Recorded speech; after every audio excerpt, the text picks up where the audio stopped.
Benue State Government has donated more than 1,000 bags of rice to Muslims to enable them celebrate Eid-el-Fitri.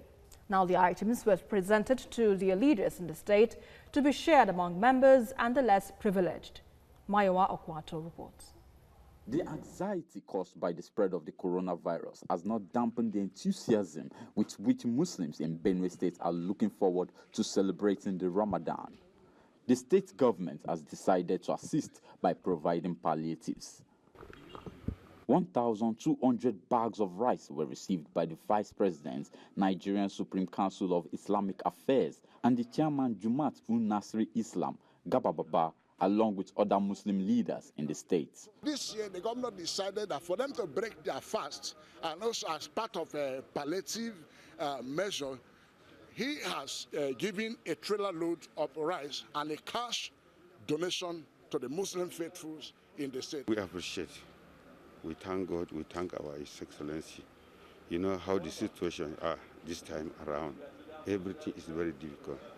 Look at what is happening. We even nearly finished the fasting.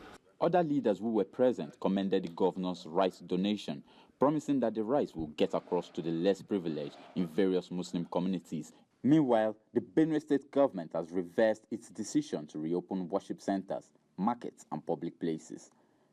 The state government decided to accept the advice of the federal government, the Christian Association of Nigeria, and other religious bodies who thought it's premature at this point. It will be too early and premature for us to open our churches and allow public gathering, marketplaces and all that.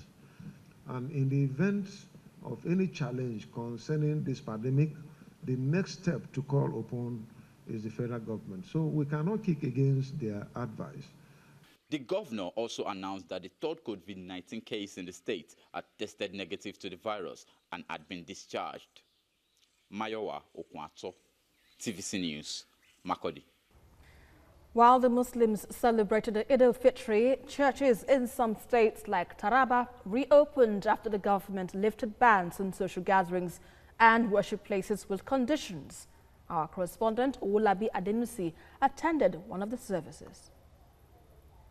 The coronavirus is not going away anytime soon, and government are beginning to look at measures that will enable economies operate alongside the virus.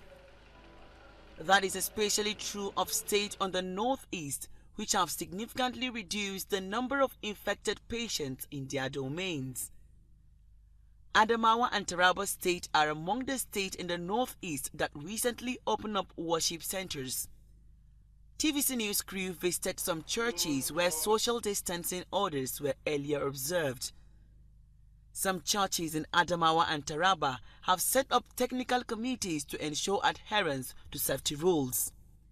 Worshippers shared their views with TVC News on the mechanisms in place to protect them. When you get to our church now, if you get into the hall, you will discover that we don't sit close to one another.